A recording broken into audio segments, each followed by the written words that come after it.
জয় জয় কৃষ্ণ কৃপা ময়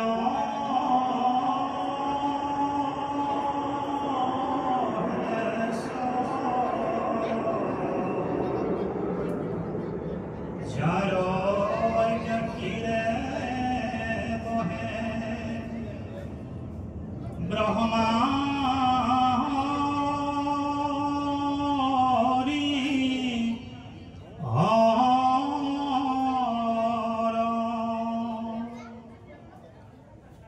মৎস্য পূৰ্বয়াদি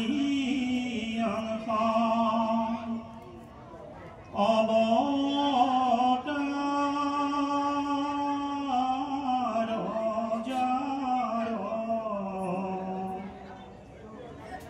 ঈশ্বৰ কৃষ্ণ কোটি কোটি নমস্কাৰ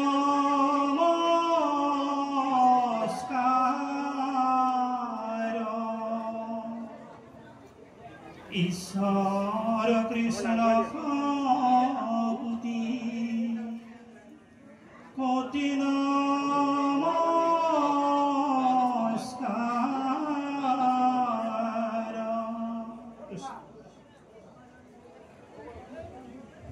ৰুদ্ৰাক্ষগণ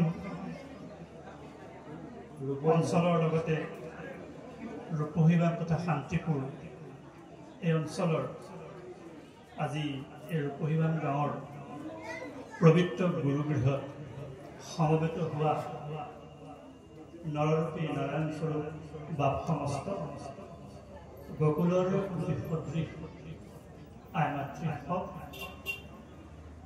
বৰ্তমান সমাজৰ মূল চালিকা শক্তি যুৱক যুৱতীসকল আৰু আমাৰ ভৱিষ্যত আশা ভৰসাৰ থলস্বৰূপ শিশুসকলৰ অন্তৰত বিদ্যমান হৈ থকা প্ৰভু ভগৱন্তক আমি সষ্টাংগ প্ৰণিপাত জনাই আজি বিষ্ণু আৰু বৈষ্ণৱৰ কথা সমৃদ্ধ ভাগৱতৰ কিছু আলোচনা কৰাৰ মানসেৰে আপোনালোকে আমাক আজ্ঞা কৰিলে আৰু কলিযুগৰ ইয়ে একমাত্ৰ স্থান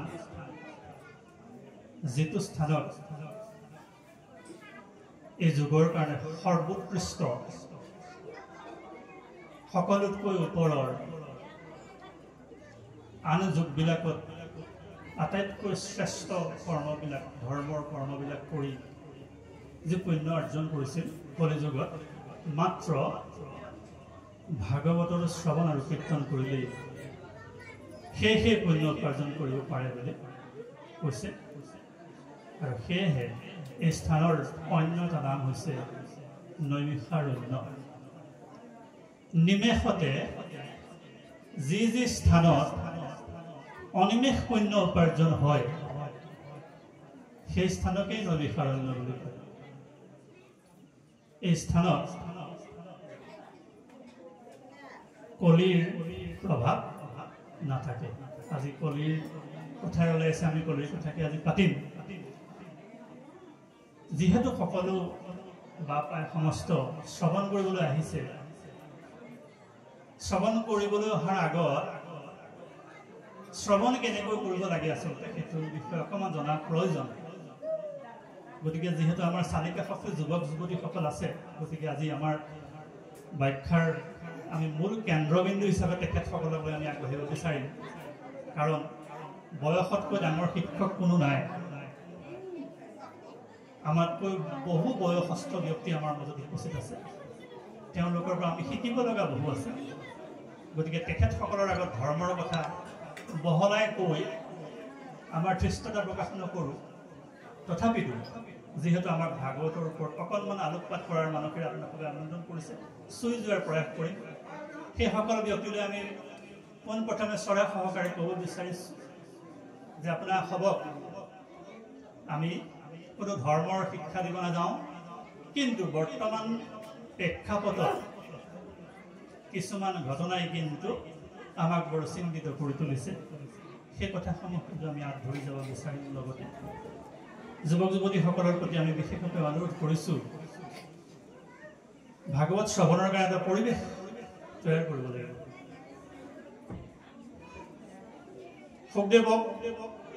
সুখদেৱে পৰীক্ষিতক ভাগৱত কোৱাৰ আগমুহূৰ্তত কৈছে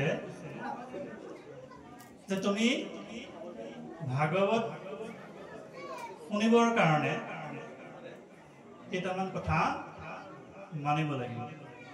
ভাগৱত শুনাৰ আগমুহূৰ্তত প্ৰথম কথা, তুমি ভাগৱত শুনাৰ মুহূৰ্তত একো ভক্ষণ কৰিব নোৱাৰিবা, জল আৰু বায়ু। ২ নম্বৰ কথা, ভাগৱত শুনি থাকোঁতে ভাগৱতৰ কথা নুবুজাকৈ তুমি আগবাঢ়ি যাব নোৱাৰিবা। ভাগৱতৰ কথা তোমাৰ যদি কিবা মনত সন্দেহ হৈছে, নিমিষতে সন্দেহসমূহ দূৰ কৰি যাবা। গতিকে ভাগৱতী যদি শ্ৰেষ্ঠ ধৰ্ম হয়, ভাগৱত শ্ৰৱণ কৰিলেই যদি সমস্ত পুণ্য অৰ্জন হয়, তেন্তে ভাগৱত শ্ৰৱণ কৰাৰ প্ৰাক মুহূৰ্তত আমি সেৱকীসকলক অনুৰোধ কৰিছোঁ যাতে এই পৰিৱেশটো অকণমান সৃষ্টি কৰিব। কাৰণ তেখেতসকলে শুনিব লাগিব, এইকাৰণে শুনিব লাগিব তেখেতলোকে আমাৰ বৰ্তমান সমাজখনক বহু সংশোধন কৰিব লগা আছে। আজি দেখিছোঁ ভাগৱত চৌদিশে হৈছে এটা আন্দোলনৰ দৰে হৈ গৈছে। খুব ভাল কথা,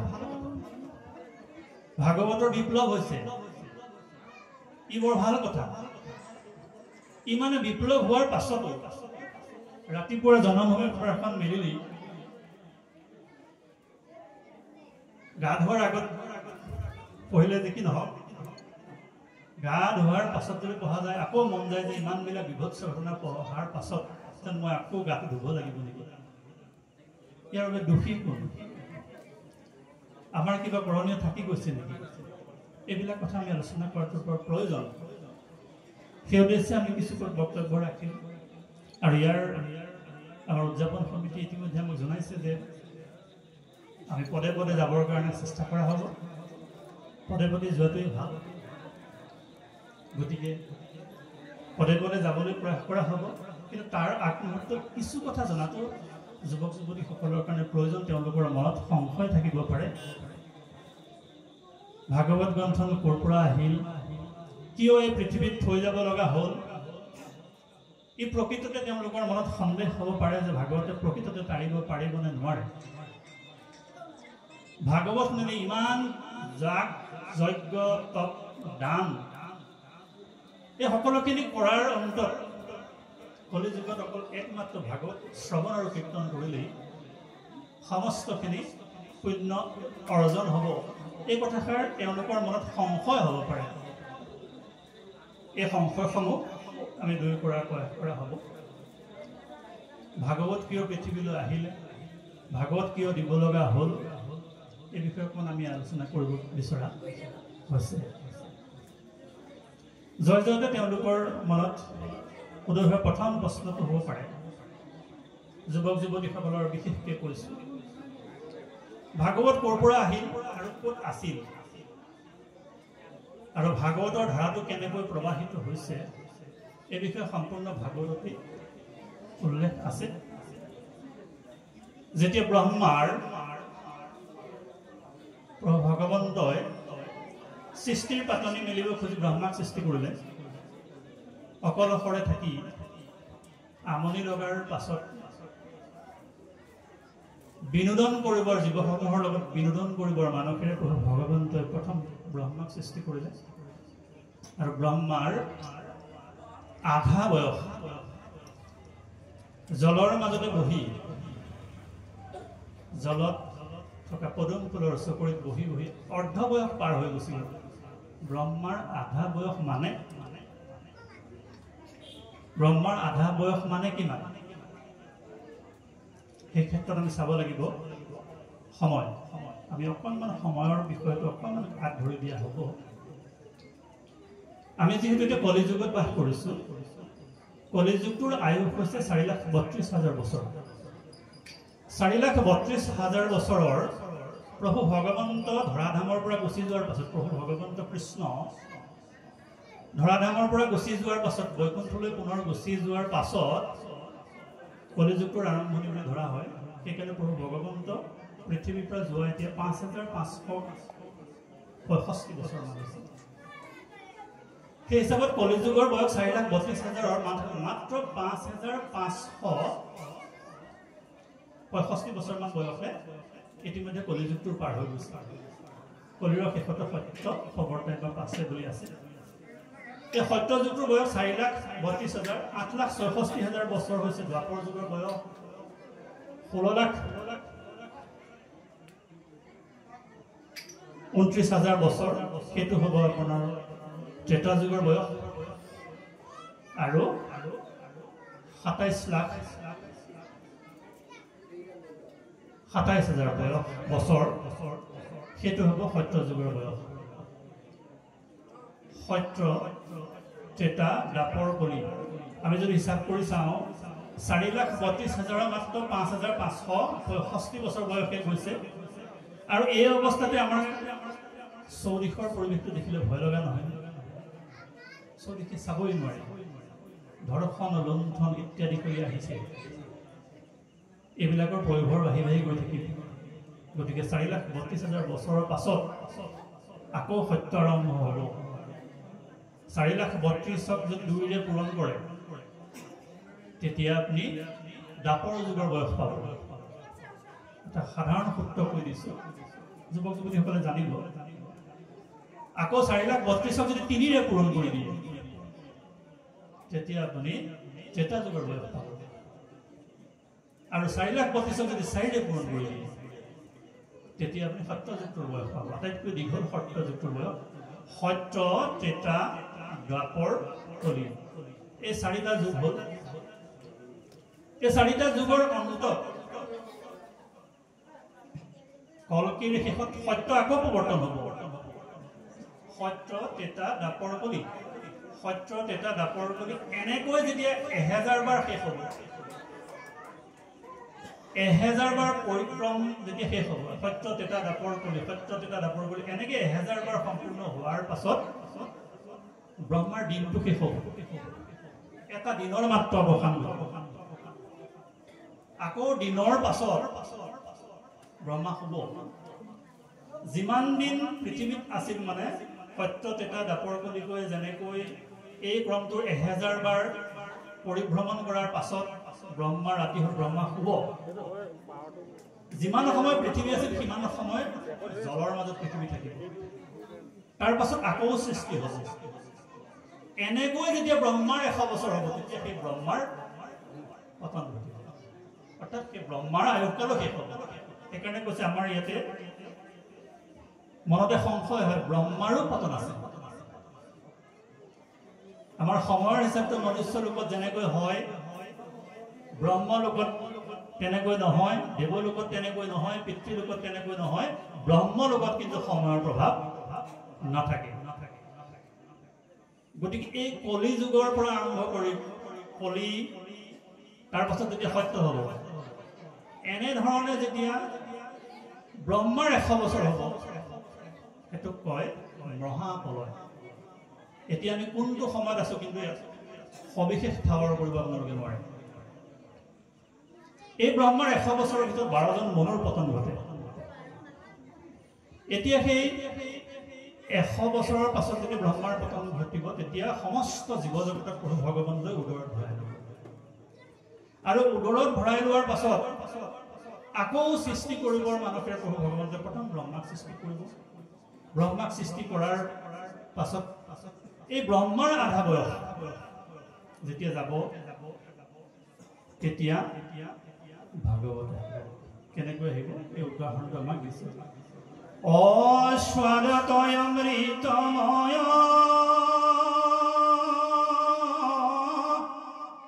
কেৱল আনন্দ ৰস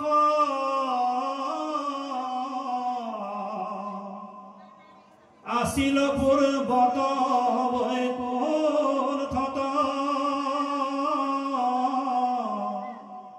কৃষ্ণৰ কৃপাত পাছে অৰ্ধেক বয়স গইনে ও পাইলে ব্ৰহ্মা পদ্মৰ কল্প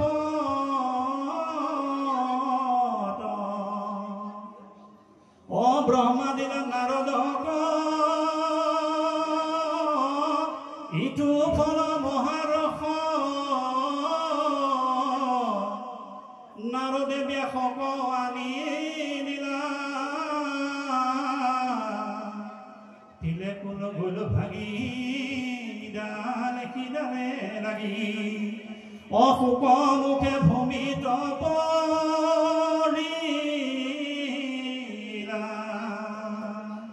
এইটো ক্ৰম দেখুৱাইছে ব্ৰহ্মাৰ যদি আধা বয়স গুচি গৈছে ব্ৰহ্মাৰ আধা বয়স গুচি যোৱাৰ পাছত ব্ৰহ্মাই ভাবিলে যে মই ক'ৰ পৰা আহিলো মই ক'ত যাব লাগিব মই কি কৰা উচিত ব্ৰহ্মাৰ মনত কি সংশয় হ'ল যে মই কোন আজি পৃথিৱীৰ আটাইতকৈ ডাঙৰ প্ৰশ্নটোৰ উত্তৰ হৈছে এইটো যদি আপুনি মোক শুদ্ধ ৰূপত আপোনাৰ ঠিকনাটো লিখি দিব পাৰে তেন্তে বুজিম আপুনি ভাগৱত বুজিলে মোৰ নামটো লিখি দিয়া হৈছে অপূৰ্ব হাজৰিকা ভাগ্যপুৰ কিন্তু মোৰ ভাগ্যপুৰ জানো ঠিকনা হয় আমি লিখিছো ফৰ্ম ফিল আপ কৰোঁতে লিখিছো নাই যে পাৰ্মানেণ্ট এড্ৰেছ স্থায়ী ঠিকনা ভাগ্যপুৰ বলিতা গাঁও বা যোৰহাট লিখিছো নে এইটো জানো আমাৰ প্ৰকৃত এড্ৰেছ হয় স্থায়ী কাক কয় যি 100 বছৰৰ আগত আছিল আৰু 100 বছৰৰ পাছতো থাকি যাব হাজাৰ হাজাৰ বছৰ ধৰি যিটো বস্তু থাকি যাব কিন্তু স্থায়ী বস্তু গতিকে মোৰ এই এড্ৰেছটো হ'ল আমি যিবিলাক দেখি আছো সব মিছা কথা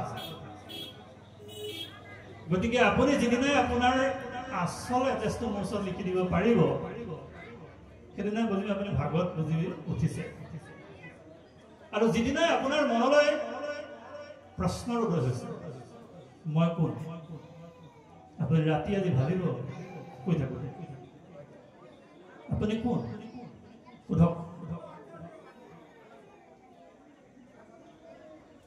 পৰমানন্দ পৰমহংস তেখেতৰ ওচৰলৈ এজন শিষ্য আহিলে শিষ্যই সুধিলে যে আপোনাৰ ওচৰত মই দীক্ষিত হ'ব খোজো তেতিয়া পৰমানন্দ পৰমহংসই সুধিছে যে তুমি কোন তেতিয়া শিষ্যই উত্তৰ দিছে মই কোন চিনি পোৱা হ'লে আপোনাৰ ওচৰলৈ আহিব নালাগে মই যদি কোন চিনি পালোহেঁতেন তেতিয়া হয়তো আহিব নালাগে আজি ইমান বিলাক আপুনি গীত লিখি আছে শুনি আছে ভূপেন হাজৰিকাৰ গীতকেইটা কিন্তু ভাল লাগে ইমান কিতাপ পঢ়ি আছে ইমান দিনে দিনে ভাগৱত পঢ়ি আছে ভাগৱতৰ ৰসটো কিন্তু আপোনাৰ কমা নাই কি ৰহস্য আছে নিজক এবাৰ সুধিছ ইয়াত কি আছে ইয়াত এইটো বস্তু আছে য'ত আপোনাৰ আচল ঘৰখনৰ পৰিচয়টো ইয়াত লিখা আছে আপুনি ক'ৰ পৰা আহিছে আৰু এতিয়া ক'ত আছে আৰু ক'ত যাব লাগিব এই চাৰিটা প্ৰশ্নৰ উত্তৰ ইয়াত আছে আৰু ভাগৱতে আপোনাৰ কথাই কয় সেইকাৰণে আপোনালোকৰ ভাগৱত শুনি ভাল লাগে আমাৰো ভাল লাগে আমিও চেষ্টা কৰিছো আমাকো প্ৰভু ভগৱন্তই অকণমান কৰি ক্ৰিয়া কৰিছে প্ৰথমতে ভাগৱতৰ কথা শুনিবলৈ আৰম্ভ কৰিলোঁ ভাগৱতৰ কথা শুনোতে ভাগৱতৰ প্ৰতি ৰাপ বাঢ়ি গ'ল আৰু প্ৰভু ভগৱন্তই নিৰ্দিষ্ট কৰি দিলে আজি যে আপোনালোকৰ মাজত অকণমান কৃষ্ণৰ কথা আলোচনা কৰাৰ সুবিধা কৰি দিলে আৰু ই আজি আমাৰ কাৰণে বৰ পৰম ভাগ্য যেনেকৈ ফুটৰ ভাগ্য হৈছিল ফুটক যেতিয়া কোৱা হ'ল যে তুমি আমাক ভাগৱতৰ কথা কোৱা তেতিয়া ফুটেও সেইকাৰণে প্ৰাৰ্থনা কৰিছে সাদ শেষ কথা কোনে কহিবা কপাৰে যেন পক্ষী উৰয়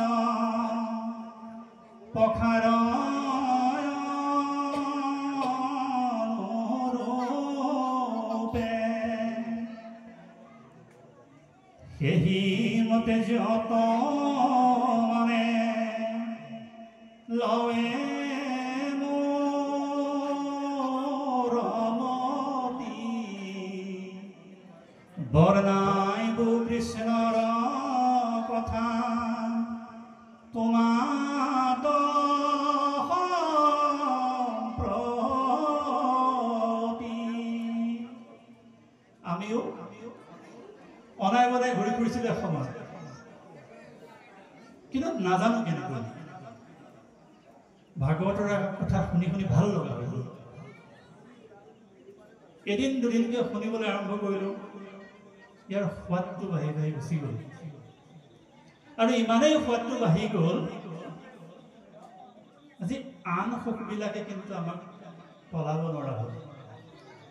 আমাৰ ধাউতি বাঢ়ি গ'ল, কেনেকৈ ভকতৰ ওচৰলৈ যাওঁ, কেনেকৈ কৃষ্ণৰ কথা অকণমান ক'ব পাৰোঁ, কৃষ্ণৰ কথা কেনেকৈ শুনিব পাৰোঁ, কৃষ্ণৰ কথা স্মৰণ কৰিব পাৰোঁ। এই গুণসমূহ লাহে লাহে লাহে লাহে আপোনাৰ হৃদয়ত বিকশিত হ'বলৈ আৰম্ভ কৰিব। কেনেকৈ? একমাত্ৰ শ্ৰৱণ কৰিব লাগিব।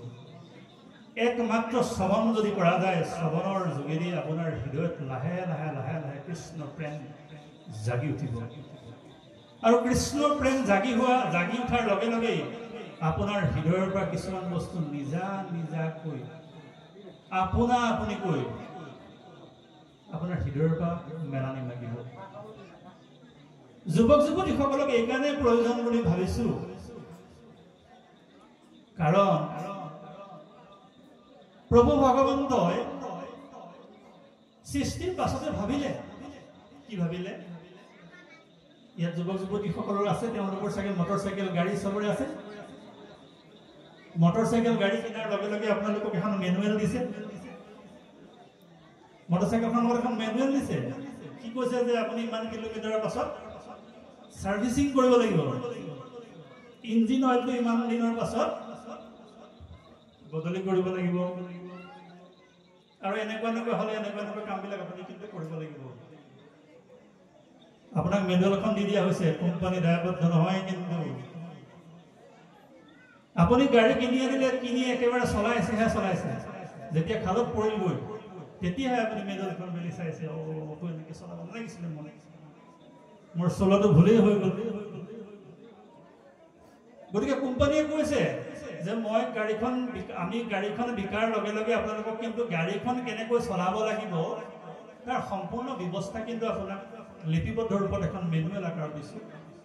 আপুনি সেই মেনুৱেলখন নপঢ়াকৈ যেতিয়া গাড়ীখন চলাইছে, গাড়ীখনৰ কিবা ক্ষতি যদি বিজুতি ঘটে, সেই কোম্পানী দায়বদ্ধ নহয়। এখন মেনুৱেল দিয়া আছে যে আপোনাৰ গাড়ী চলাই গৈ থাকোঁতে হয়তো কিছু বিসংগতি কেতিয়াবা হ'ব পাৰে, কি বিসংগতি হ'লে আপুনি কেনেকৈ তাৰ পৰা পৰিত্ৰাণ পাব, এই বিষয়ে সবিশেষ কিন্তু সেই মেনুৱেলত লিখা আছে।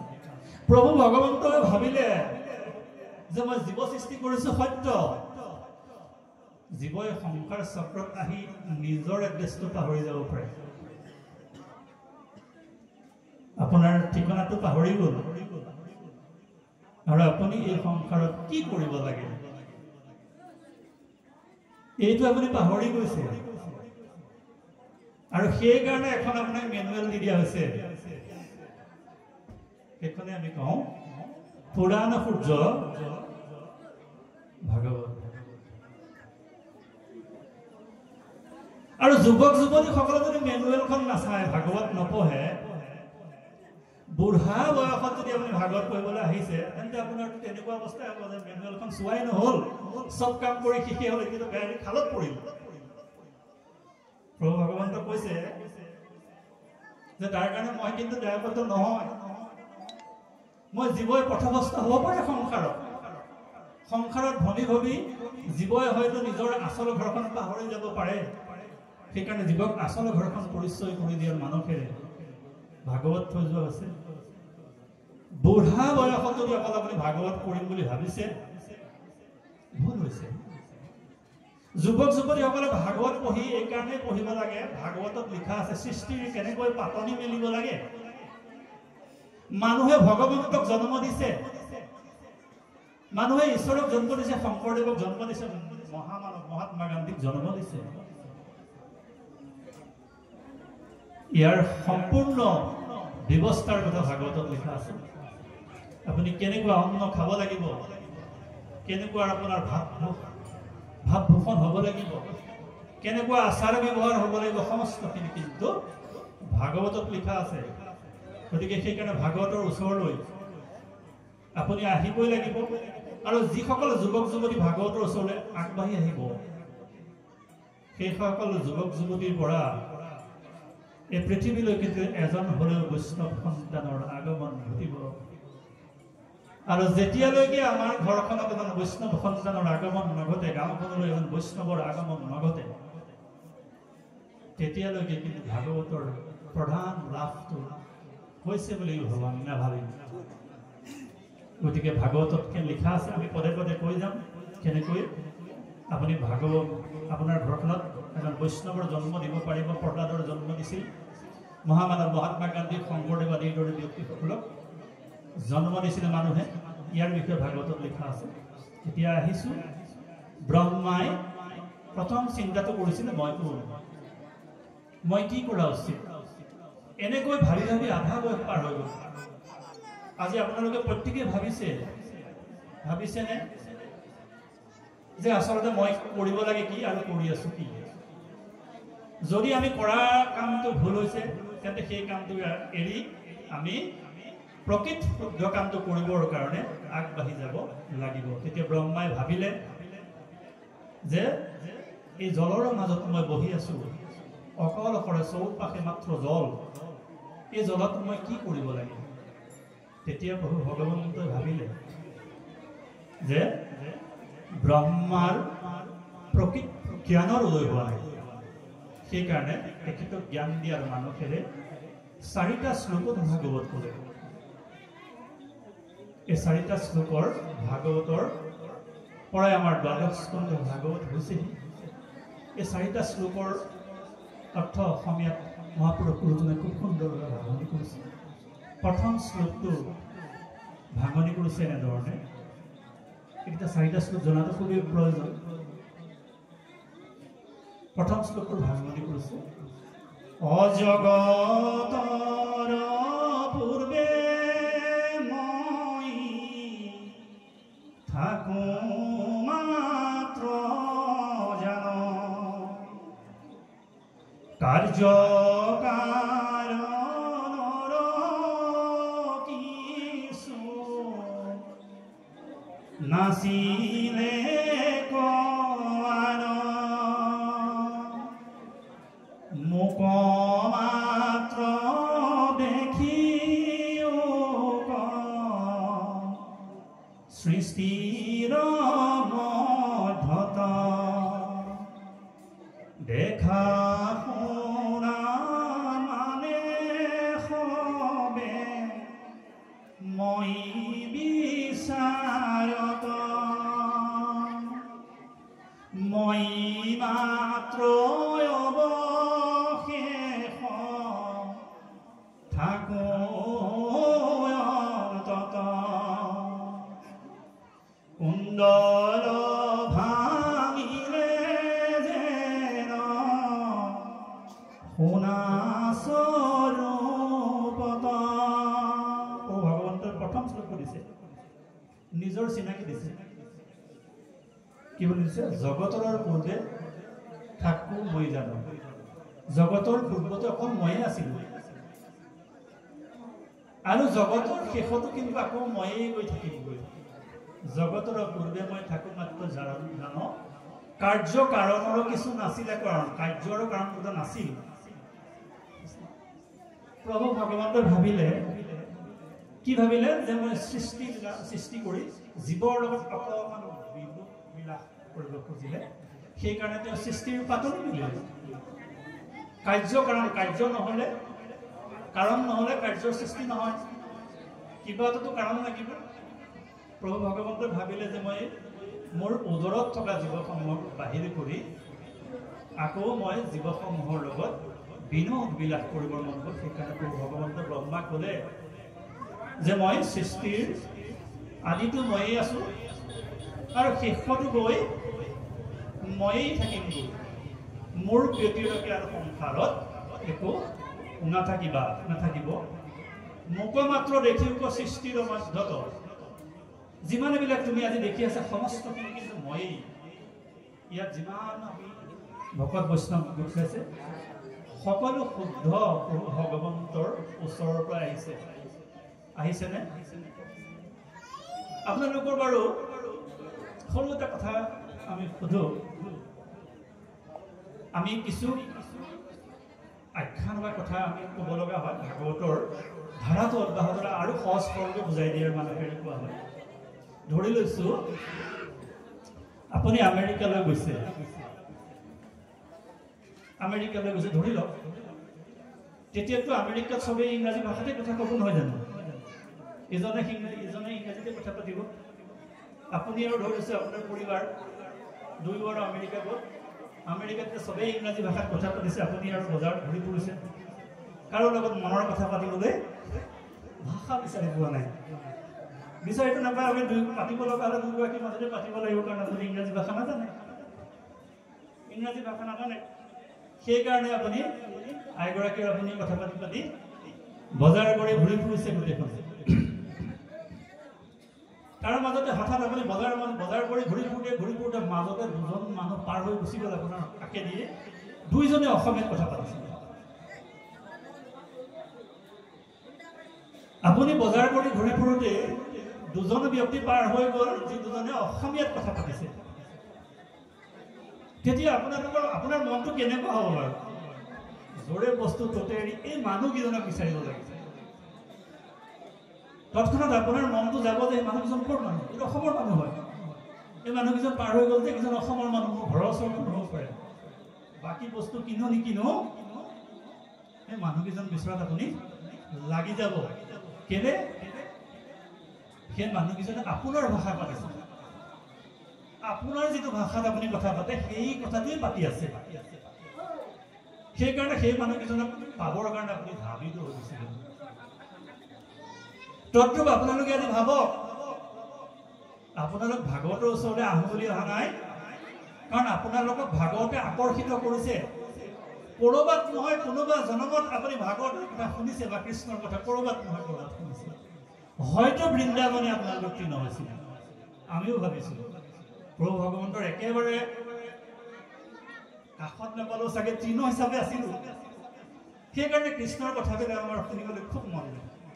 সকলো মানুহ কিন্তু ইয়ালৈ আহিব নোৱাৰে, কাৰণ যাৰ সেই ব্যৱস্থাটো আগত আছিল প্ৰভু ভগৱন্তৰ লগত কিবা নহয় কিবা সম্পৰ্ক আছিল। যেনেকৈ তেওঁ নিজৰ মাতৃভাষাটো কোৱাৰ লগে লগে সেই মানুহজন বিচাৰিবৰ কাৰণে ধাৱমান হৈ গুচি গ'ল। তদ্ৰূপ আমি ভাগৱতৰ কথা শুনিবৰ কাৰণে ভাবিত হৈ গুচি আহিছোঁ। ই স্বভাৱগত ধৰ্ম। তিনিটা উদাহৰণৰ যোগেদি আমি ক'ব পাৰোঁ। পানী যদি আপুনি ইয়াত পেলাই দিয়ে, সি ওপৰলৈ উঠি যোৱা দেখিছেনে কেতিয়াবা? নাযায়। পানী সদায় তললৈ গৈ যাব। কাৰণ স্বভাৱগত ধৰ্ম তাৰ উৎপত্তিস্থল হৈছে সাগৰ। সি সদায় সাগৰৰ ফালে থাকে। আপুনি চাব, পানী আপুনি ইয়াত পেলাওক, খালত পৰিব, খালত পৰি জানত পৰিব, জানত পৰি নদীত পৰিব, নদীত পৰি সাগৰ। তাৰ উৎপত্তিস্থললৈ যাবলৈ সদায় বিচাৰি ফুৰে। অগ্নি তলফালে গৈ থকা অগ্নি দেখিছে আপুনি? অগ্নি সদায় সূৰ্যৰ পিনে আগবাঢ়িছে, কাৰণ তাৰ অগ্নিৰ উৎপত্তি সূৰ্য। হয়নে? য'ৰ পৰা উৎপত্তি হৈছে। এতিয়া আপোনাৰ সব ইয়াতে উঠি আহিছে, এইকাৰণে উঠি আহিছে। আপোনাৰ উৎপত্তিৰ কথাটো ইয়াত লিখা আছে চাগে। আপোনাৰ ঠিকনাটো আজি পাই যাব চাগে। ভাগৱতে দি দিব। কিন্তু ভাগৱতত আপোনাৰ সম্পূৰ্ণ উত্তৰটো লিখা আছে। আপোনাৰ ঠিকনা, আপুনি ক'ৰ পৰা আহিলে, কেতিয়া ক'ত আছে আৰু ক'লৈ যাব। এইকেইটা প্ৰশ্ন আটাইতকৈ ডাঙৰ প্ৰশ্ন পৃথিৱীৰ একমাত্ৰ প্ৰশ্ন, মুখ্য প্ৰশ্ন। মই কোন? মই এতিয়া ক'ত? মই কি কৰিব লাগে? 100 বছৰ পাছত মোৰ এড্ৰেছটো কি হ'ব? মোৰ স্থায়ী ঠিকনা 100 বছৰ পাছত কি হ'ব? মই ক'ত থাকিম? এই সমস্ত কথাখিনি ইয়াত লিখা আছে। এই কথাখিনিকে প্ৰথম শ্লোকত প্ৰভু ভগৱন্তই ব্ৰহ্মাক দিলে। 2 নম্বৰ শ্লোকত দিলেগৈ মায়াৰ ধাৰণাটো অবস্তুক দেখা বস্তুক আৱৰি এহি হে মোৰ মায়া জানানি কৰি নথাকি তো দেখি যেন চন্দ্ৰমা দূতয় থাকি তোৰা হোক যেন কেহুনে দেখয় এহি মতে মায়াৰ কৰি ঈশ্বৰক আশাৰ বিষয় বস্তু দেখাও জীৱক 2 নম্বৰ শ্লোকত মায়াৰ সংজ্ঞা দিছে মায়া কি বস্তু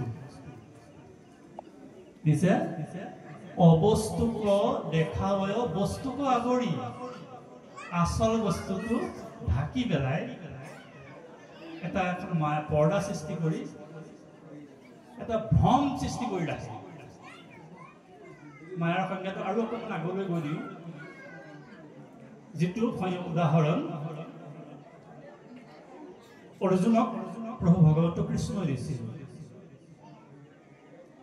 মায়াটো এনেকুৱা যেনেকৈ আপুনি ৰাতি কেতিয়াবা গাড়ী চলাই বা মটৰচাইকেল গৈ থাকোঁতে আপুনি হঠাৎ এডাল ৰছী দেখা পাই গ'ল ৰাস্তাতে টৰ্চৰ পোহৰত অকণমান সময়ৰ কাৰণে সেই ৰছীডাল সাপৰ নিচিনা লাগি যায় আপোনাৰ চাওকচোন সকলোৰে হয় টৰ্চ না মাৰিলেও দেখিলে আপুনি সাপৰ নিচিনা লাগিব আৰু সেই মুহূৰ্তত সৰ্পৰ সমস্ত গুণ কিন্তু তাত বিৰাজমান হৈ গৈছে সাপটো যেনেকুৱা সাপ যেনেকৈ থাকে সাপৰ আকৃতি যেনেকুৱা সব আপুনি এই ৰছীডালতে দেখা পাই যাব অকণমান সময়ৰ কাৰণে তাৰ পাছত অকণমান বিশ্লেষণ কৰক এইডাল সাপ হয় নে ৰছী নে সাপ ভালকৈ চালে দেখা পাব এইটো সাপ নহয় ৰছী হে তদ্ৰুপ আমি সমস্ত কিন্তু জীৱ প্ৰভু ভগৱন্তৰ অংশ কিন্তু আমাৰ এনেকুৱা লাগে এয়া যেন মোৰ মাতৃ এয়া মোৰ ভাতৃ এয়া মোৰ পত্নী এয়া মোৰ পুত্ৰ এইবিলাকৰ নিচিনা কিন্তু লাগি থাকে আমাৰ মনত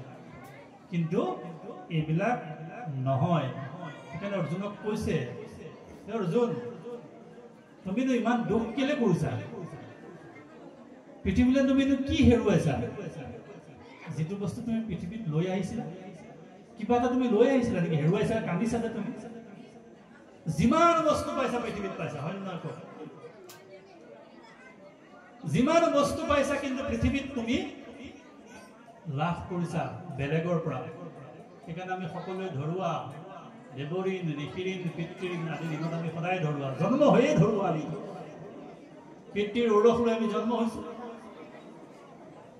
বেদ ঋষি মুনিসকলে সৃষ্টি কৰিছোঁ আজি বেদৰ বাণীসমূহ আমি পঢ়িছোঁ আমি লিখা নাই আমি ধৰুৱা নহয় অন্যান্য দেৱ দেৱতাৰ আমি আশীষ লৈ থকা নাই সূৰ্যৰ পোহৰ বৰষুণ ইত্যাদি এই ঋণবিলাক আমাৰ মাজত জানো নাই আছে হে অৰ্জুন তুমি একো বস্তু লৈ অহা নাই যিটো বস্তু তুমি কান্দিব লাগে হেৰুৱা লাগে তুমি কান্দিব